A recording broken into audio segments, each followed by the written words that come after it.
इससे पहले वाली वीडियो में हमने देखा कि 1857 रिवोल्ट क्यों हुआ, उसके रीज़न्स क्या थे और वो कितने एरिया तक एक्सटेंड करता था। अब हम डिस्कस करेंगे कि वो रिवोल्ट आखिर विफल क्यों रहा है इंडिया में। पहला तो वो जोग्राफिकल एरिया पे पूरे देश में फैला हुआ नहीं था।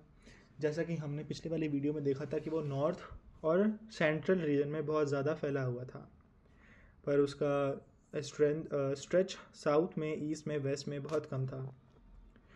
जो नेटिव रूलर्स और ज़मींदार थे उन्होंने होल हार्टेडली पार्टिसिपेट किया, पर सभी ने नहीं किया। अगर सब करते तो शायद मंजर कुछ और होते। और सारी रियासतें जैसे कि कश्मीर, नेपाल, हैदराबाद, इंदौर, भोपाल, ये ओपनली सपोर्ट करते थे ब्रिटिश गवर्नमेंट का टू सप्रेस द रिवोल्ट। तो अपने ही घर में जब भेदी थे तो बाहर से क्या एक्सपेक्टेशंस थी। जब लैक ऑफ पार्टिसिपेशन हुआ, ये ही हमारा मेजरली वीकनेस पॉइंट बना रिवोल्ट का। अब साथ में वो पढ़े लिखे गवार भी थे जो मॉडर्न एजुकेटेड थे, और उन्हें ये एक षड्यंत्र लगता था हिंदू और मुस्लिम का ब्रिटिश के ख़िलाफ़, सरकार के ख़िलाफ़। अब उन्हें लगता था सरकार के ख़िलाफ़ विद्रोह है मतलब कि मॉडर्नाइजेशन के ख़िलाफ़ विद्रोह है।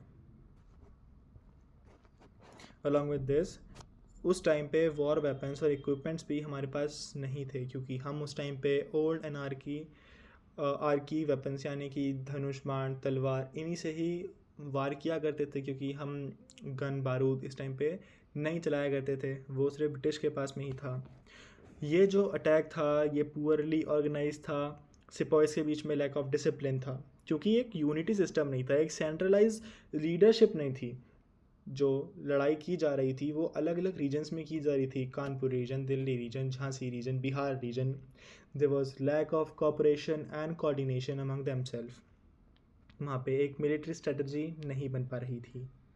लैक ऑफ रिसोर्सेज थे, ना मेन पूरे पढ़ पा रहे थे, ना पैसे पूरे पढ़ पा रहे थे, ना उनके पास आर्म सप्लाईज थे। देवर लैक ऑफ रिसोर्सेज, और इसी वजह से रिवोल्ट जो है वो सप्रेस हो गया। और देखते ही देखते ब्रिटिश जर्नल जॉन निकोलस ने रिकैप्चर कर लिया दिल्ली को बाय द 20 सितंबर ऑफ 1857। ये पूरा साल भी नहीं चल पाया था। बहादुर शाह जफ़र को कैप्चर कर लिया, उसके बेटे को मार दिया गया, और बहादुर शाह जफ़र को रंगून भेज दिया गया एग्ज़ाइल पे। रंगून इज़ इन म्यांमार, जहाँ पे उसकी लेटर मौत हो गई थी। इस तरीके से फॉल हो गया दिल्ली एम्पायर का, और रिवोल्ट का भी उसका मेन थीम ही डिसअपेयर हो गया। दिल्ली के साथ साथ धीरे धीरे कानपुर में नाना साहेब, तात्या तोपे, रानी लक्ष्मीबाई, कुंवर सिंह, ये सब भी ढीले पड़ते गए, और ये रिवोल्ट यहीं ख़त्म हो गया। धीरे धीरे सारा रिवोल्ट जब इंडिया से फिनिश हो गया तो इसके इम्पैक्ट क्या रहे। देखो मैनी इम्पैक्ट्स। सबसे बड़ा तो ये है कि गवर्नमेंट ऑफ इंडिया एक्ट आया 1858 का, जिसमें एक लैंडमार्क एक्ट आया गया, जिसमें जो ईस्ट इंडिया कंपनी थी वो अब इंडिया पे रूल नहीं करेगी, अब रूल करेगा डायरेक्टली क्राउन।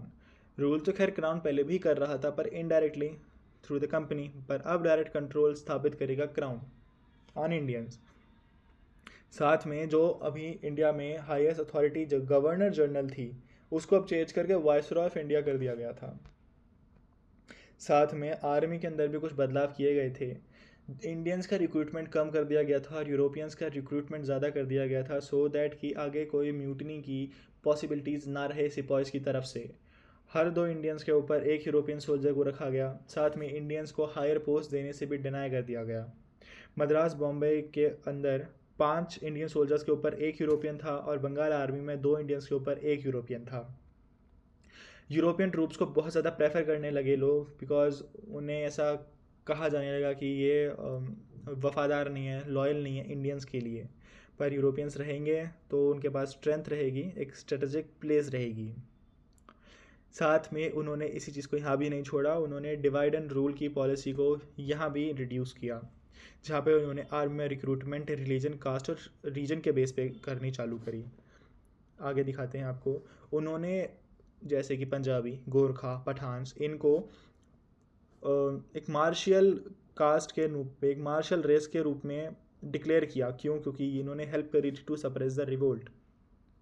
वहीं ऑन दी अदर हैंड जो सिपॉइज थे अवध के, बंगाल के या सेंट्रल इंडिया के, उनको नॉन मार्शियल डिक्लेयर कर दिया गया और उनका रिक्रूटमेंट बंद कर दिया गया। क्यों? Because they have participated in the mutiny, revolt. इस वजह से उनकी जात उन्होंने तय कर दी। अब और भी ज़्यादा नेशनलिज्म की भावना को ख़त्म करने के लिए, कास्टिज़म को और ज़्यादा प्रमोट करने के लिए, लोगों के बीच में डिवीजन करने के लिए, इनइक्वालिटी इंक्रीज़ करने के लिए, आर्मी का जो रिक्रूटमेंट स्टार्ट किया वो उन्होंने कम्युनल बेस पे किया, कास्ट बेस पे किया, रीजन बेस पे किया।